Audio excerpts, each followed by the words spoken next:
What's up? Greetings. Just give me a couple of minutes. Just checking some things out. Okay, and for the viewers who are tuned in already, can you check the chat? Do you see the 3 documents we posted on the chat? You can send a message. Let me know if you can. Let me know if you can hear me good, and let me know if you can see those 3 documents we posted.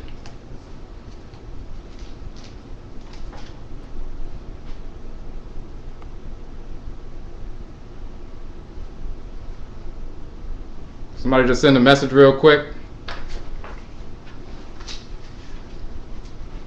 The documents that we have posted are the Nchin document, the Afura Whole Life Interventions document, and a link to the excerpts from the Nkwamua Journal. So send me a message. Somebody just send a message saying that you can hear me clearly. Okay, good. And can you all, do you see the links that we posted? In order for you to post, you have to log into Ustream. Okay, cool. All right. So Michiamo, my name is Kwesi Nehem Ptah Akhan. This is our first broadcast for Sankofa Juma, and what we're doing is this is a presentation, a workshop that we typically conduct with human service professionals, Afurakani, or African Black human service professionals, therapists, psychologists, case managers, community support workers, people in the field of human services, as well as teachers, parents, schools, cultural organizations, independent charter schools, as well as other schools that allow us in to talk to our children into the community. So it fits a wide variety of organizations. It's about getting our people to recognize the value of culture in our wellness, physiological wellness, physical wellness, as well as spiritual or cultural wellness.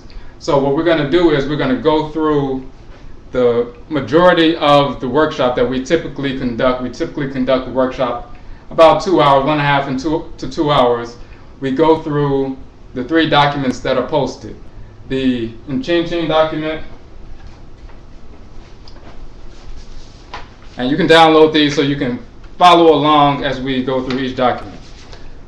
The Nchin document, principled adaptability, individual treatment plans in the cultural spiritual domain.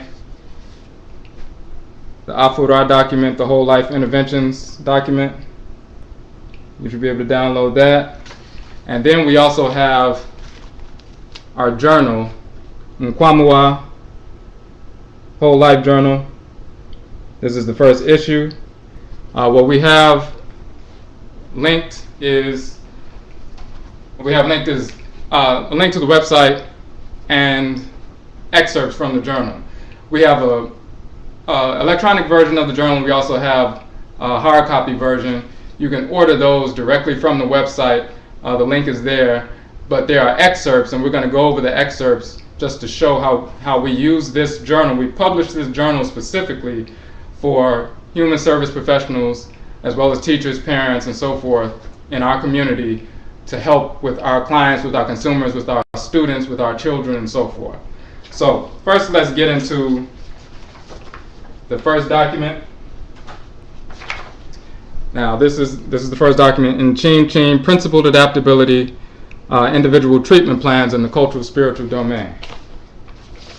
And we're just going to we're going to go through point by point all the information in the documents, all 3 documents, and show you how you can conduct interventions using the journal and using the Afura Whole Life Interventions model, how you can conduct effective interventions affecting skill building, just a variety of issues to enhance the physical and spiritual wellness from the center of culture for our community, whether it's young children all the way to elders, people with so-called Axis 1 diagnoses, as well as people who have not been quote-unquote diagnosed but are having various issues.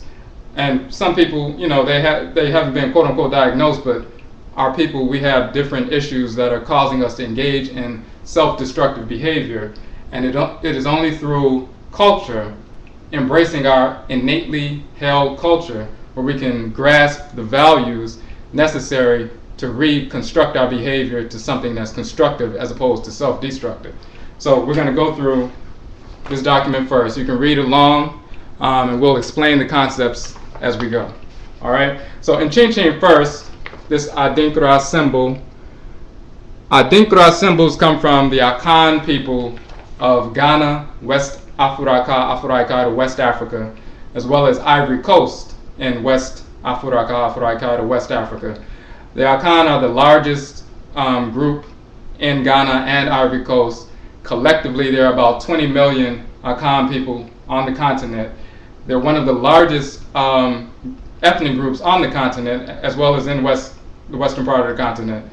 There are millions of Akhan people who were taken during the enslavement process and brought to North, Central, South America, the Caribbean, and Europe. So there are many black people in America who are actually directly descended from the Akhan ethnic group because they were one of the largest groups.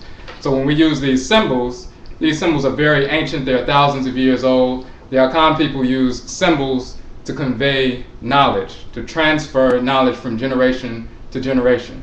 Each symbol, it has a name, but it also has an ebe, or a proverb associated with it. So when you see the symbol, then you automatically think of the proverb. Now we use symbols every day. We use symbols, people use symbols on us every day, and we are programmed with the symbols. So for example, if somebody sees on the side of a building a red circle with a dot in the middle, we automatically think about, well, that must be Target. Now it's a red circle with a dot in the middle, but because we have been programmed to associate that with the store Target, that just shows that the symbol has been programmed into our consciousness. If you see a cross, a perpendicular line and a horizontal line, we automatically associate that, whether it's children or adults, we automatically associate a perpendicular line and a horizontal line with Christianity, with some form of quote-unquote religion. That's because we have been programmed to see two lines, and we automatically have a thought because that has been programmed into our psyche, programmed into our spirit. So symbols are powerful. Images are powerful.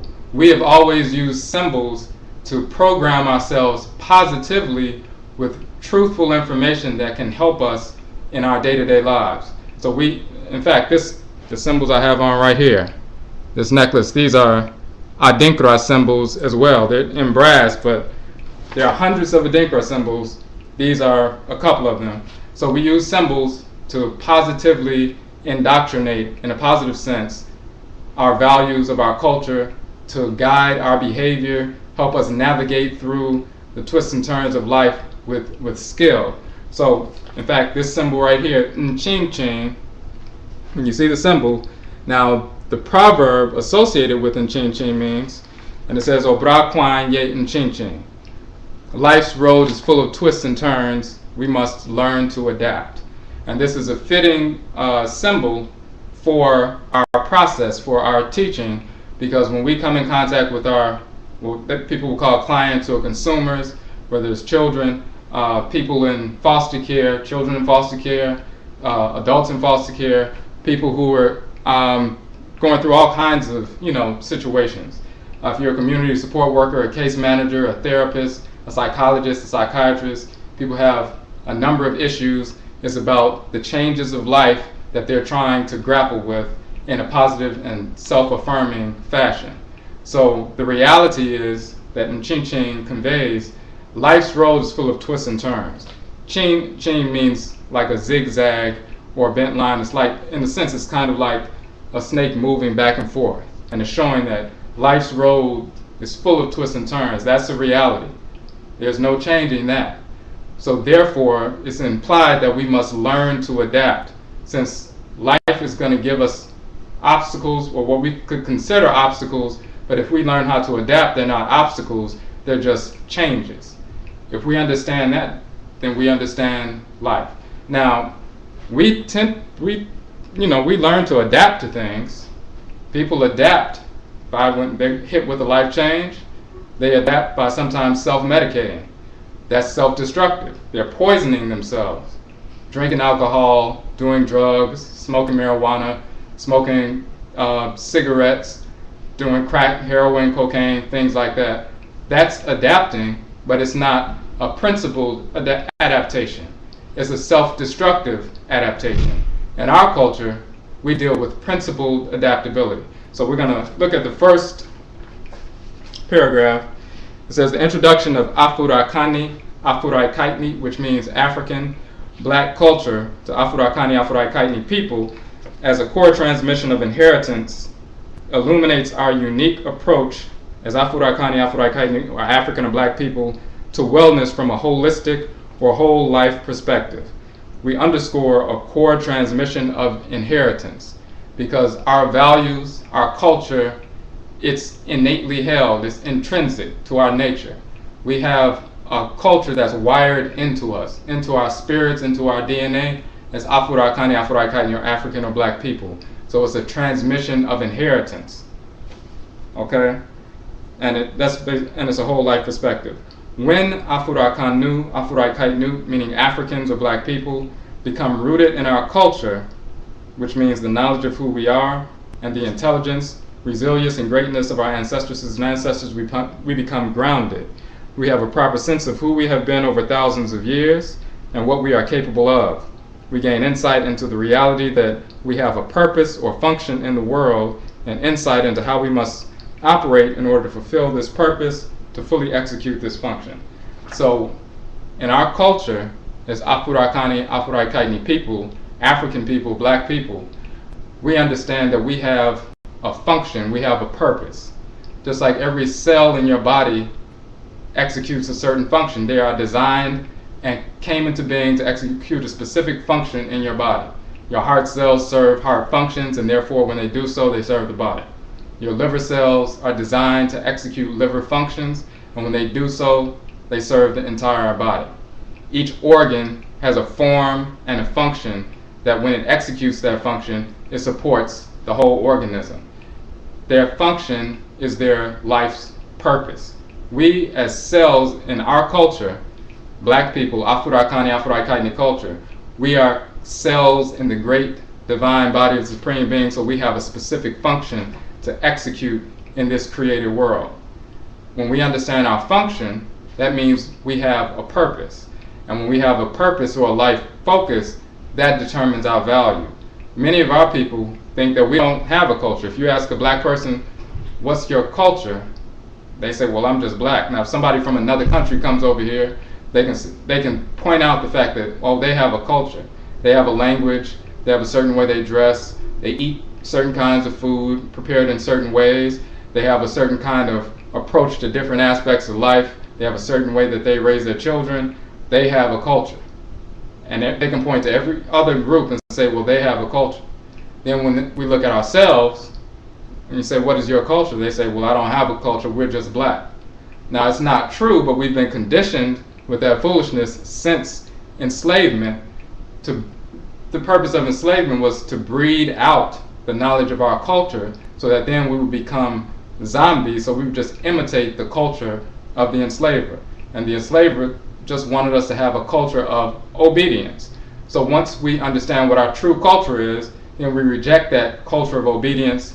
That's a rejection of self-destructive behavior, and it's the embrace of constructive behavior. If you understand your culture, that means you understand your life focus. That means you understand your function, why you're actually in the world. If you know that you actually have a purpose in the world, that's motivational. That's the only thing that's truly motivational. So that's why we say in the next line, such insight into the fact that you have a function is motivational, for it establishes for the Afro-Kaitni African black individual the truth about his or her inherent value. When the Afro-Kaitni individual embraces his or her inherent value or self-worth, he or she is inclined towards constructive behavior and disinclined towards self-destructive behavior. Such an individual has empowered himself or herself to recognize and effectively adapt to the inchin-chin, the twists and turns of life, with navigational skill, culture thus becomes the anchor for wellness, and again, that's principled adaptability. Now, first, let's deal with identity briefly, and we go into more of it in the Nkwamua in the journal. But for example, and we're talking about identity and how that's related to culture.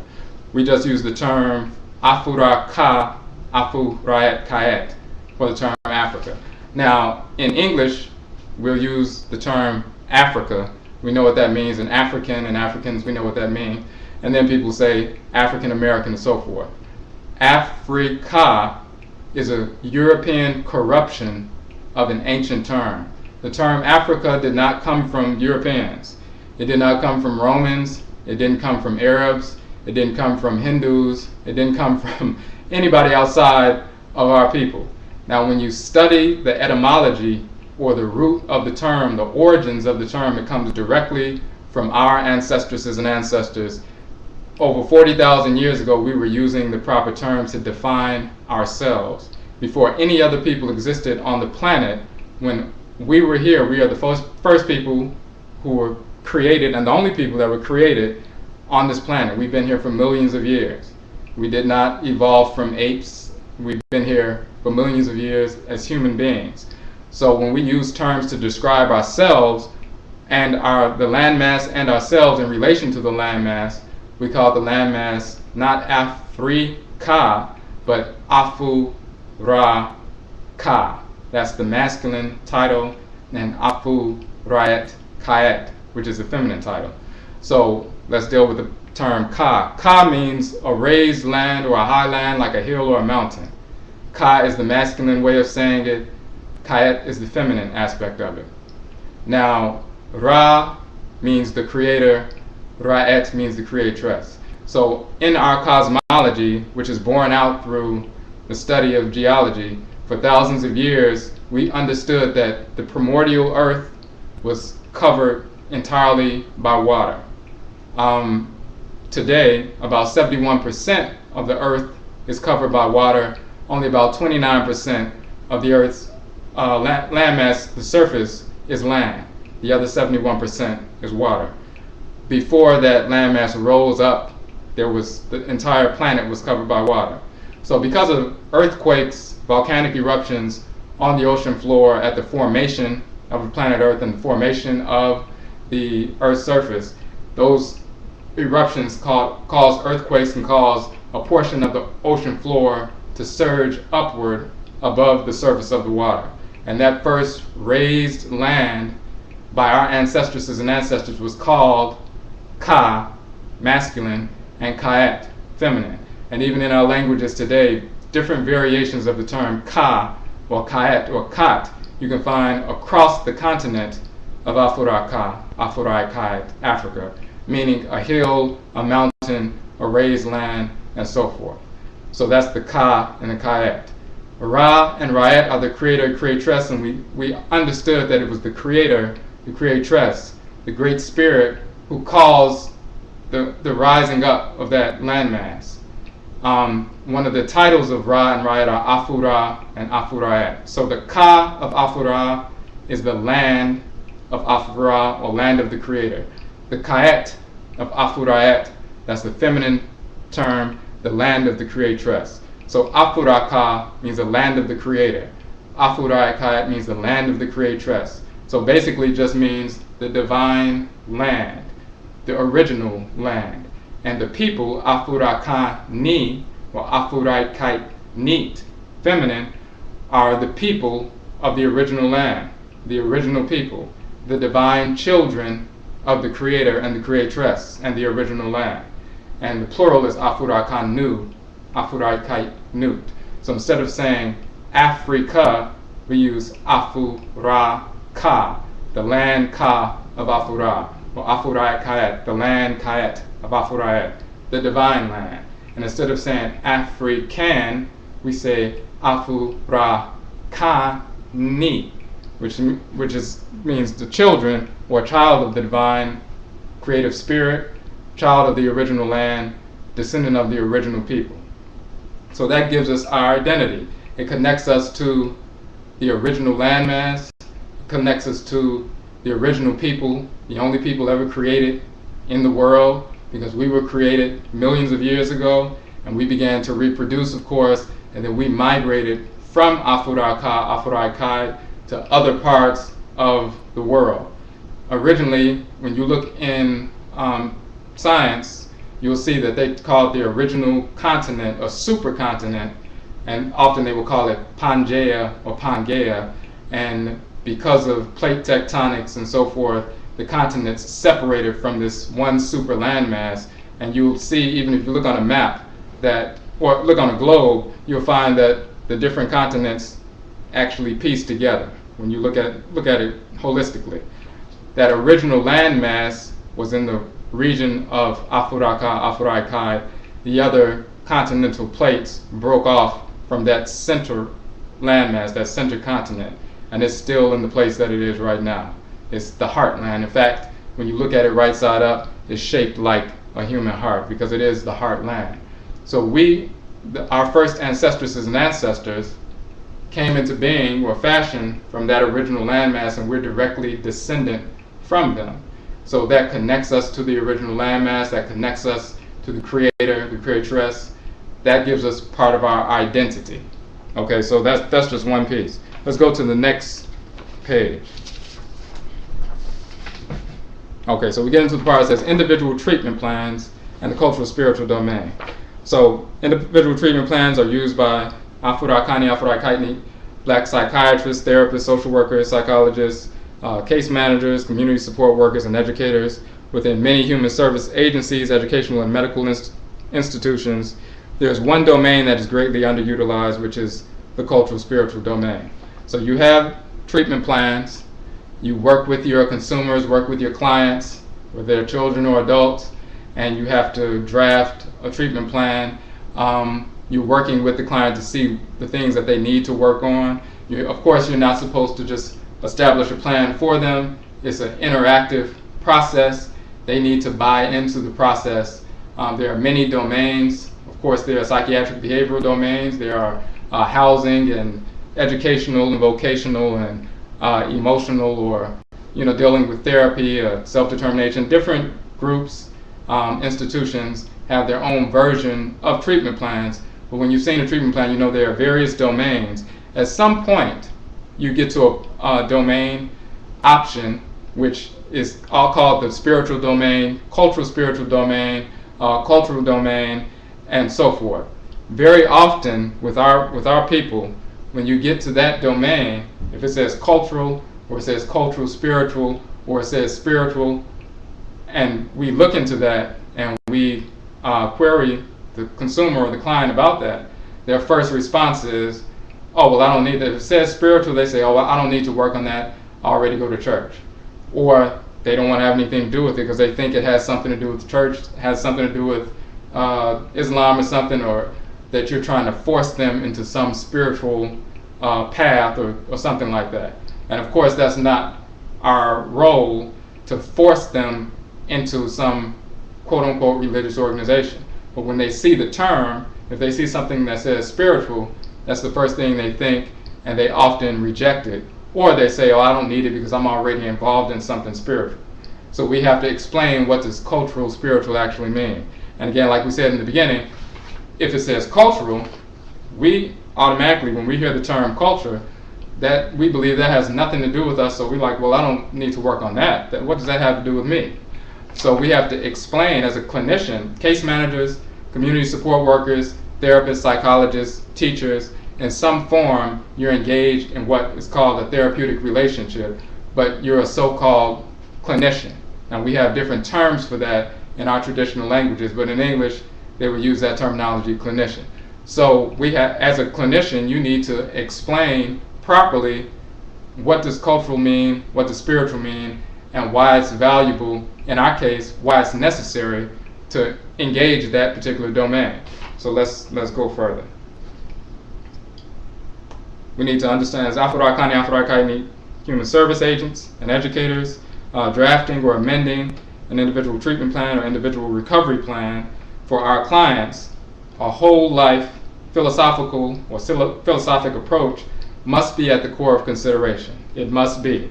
This is a philosophic approach that addresses physical soundness, which is inclusive of natural foods, melanin, and substance abuse abstinence, and spiritual soundness, which is inclusive of emotional, mental, and psychological balance, centered in cultural awareness. Our journal, Nkwamua Whole Life Journal, deals with that. It deals with physical soundness and spiritual soundness rooted in cultural awareness. If we don't have those pieces, then it's not a whole life perspective. And as we can see, as we understand, our people are engaged in self-destructive behavior. Not just the people who are considered, whether it's children in foster care or juvenile so-called justice, bad schools or whatever. It's not just those children, it's other children. We're engaged in self-destructive behavior. It's not just adults who are considered to be mentally unwell or have behavioral health issues or mental health issues or Axis 1 diagnoses. There are people who have no diagnoses at all, but we're engaged in self-destructive behavior.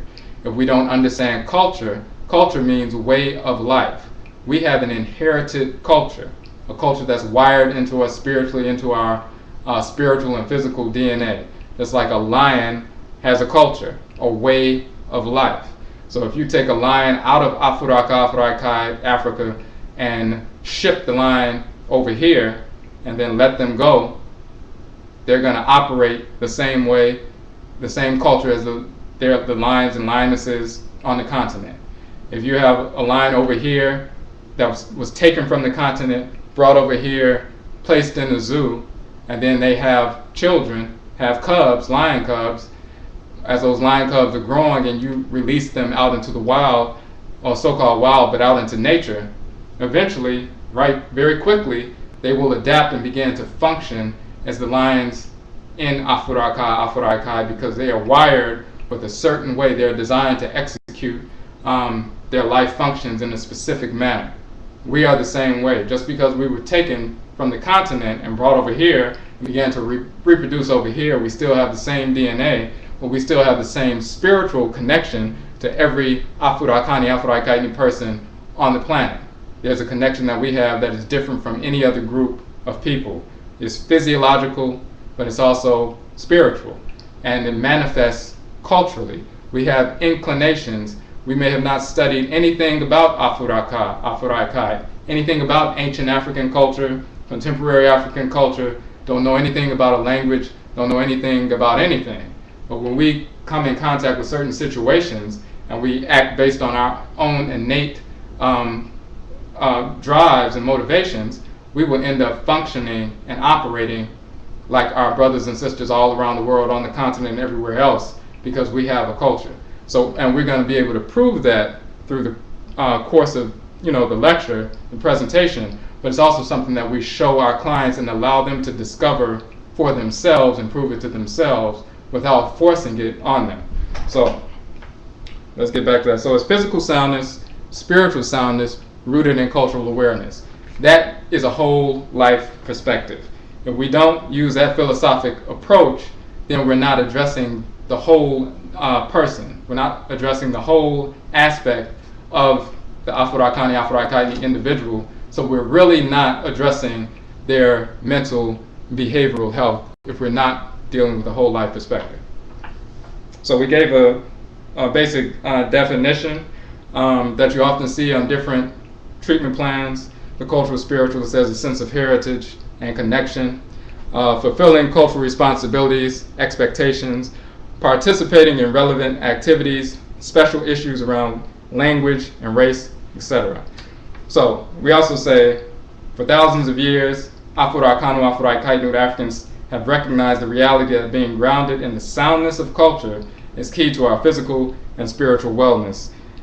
This recognition is part of our intergenerational intellectual inheritance. This is something that has been transmitted through generations wherever we have gone, even through our experience here in what we call the Musuo Kwesi, the great perversity, the enslavement era. We have still transmitted intergenerationally a knowledge of culture and the way for us to function and operate in a holistic and orderly fashion. Okay, so Commensurate with this recognition is the reality that there are many areas within the cultural spiritual domain that must be addressed in order for the Afurakani Afurakaini client to truly establish wellness within the whole of his or her life. So we give two examples. This is just an example of the value and the necessity of what can be called the cultural spiritual domain, but we understand if we don't address physical soundness, spiritual soundness from the center of culture, we are not engaged in assisting our people with achieving wellness. So one example is here. For hundreds of years since the beginning of the enslavement era in the Western Hemisphere until this day, our people have been programmed with the false notion of black inferiority via the media, schools, religious institutions, governmental institutions, etc. The acceptance of the insane notion of black inferiority engenders a false sense of self-hatred. This accepted self-hatred plays out in our daily interactions with one another and within ourselves. It is made manifest via a series of self-destructive behaviors, including but not limited to domestic violence, sexual abuse, gang violence, drug abuse, drug dealing. Let's stop right there. Domestic violence. If we are engaged in a self-hating mindset, if we have been taught that black is inferior, black hair is inferior, black features are inferior, black people are inferior, we've been taught that since the enslavement process. We've been taught the insane notion that God is a white man. If you believe that God is a white man, that insane notion, if you believe that, then you also believe that black people are inferior or somehow less than divine, don't have the same connection or don't have a connection to the divine like white people do. Now, of course, it's a foolish notion, but that's how we've been taught. So when you look at domestic violence, for example, if you have a deep sense, a deeply seated self-loathing or self-hatred, then when you look at your mate, and your mate is black and has black features, and when a male looking at a female, wishing that he had a white mate, but he can't have that, wishing he had somebody who was very light-skinned with very straight hair, almost close to white, but he doesn't have that. He's looking at his mate and is actually psychologically angry at her because he can't have what he wants or what he's been conditioned to want. So he's very aggressive towards her. He hates himself, and then when he sees her also, she's a reflection of him, and he hates himself. He feels like neither one of them are sacred. Neither one of them are valuable. If he saw her as valuable, he wouldn't attack her.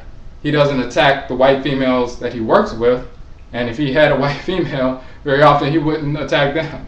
Now, some people do, but very often what happens is when they see somebody reflects themselves and they believe that they are inferior, then they take that foolishness out on the mate.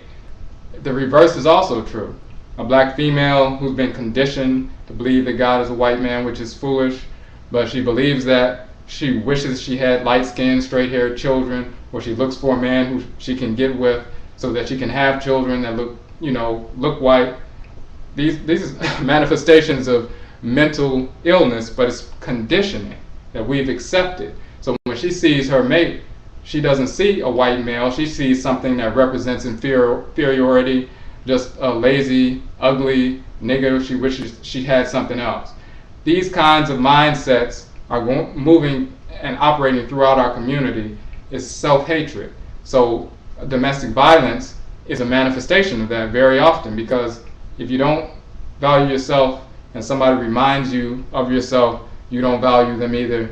You wish that you had something else and you're angry at them because they are not who you wish they would be. So you don't value them, you attack in some way, verbal attack, physical attack. There are all kinds of psychoses that manifest because of self-hatred. Domestic violence is one. Sexual abuse is another. We talked about gang violence, drug abuse. If you're abusing yourself with drugs, on some level, you have lost respect for yourself. Yes, drugs are addictive.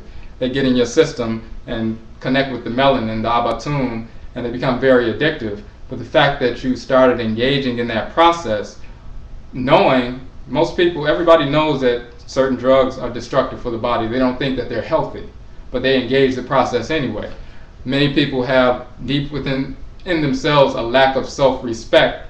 They don't mind attacking themselves, destroying themselves, because they don't have a respect for themselves, because they don't have love for themselves. If you respect yourself, then self-love is instantaneous. We don't have to teach our people to love themselves.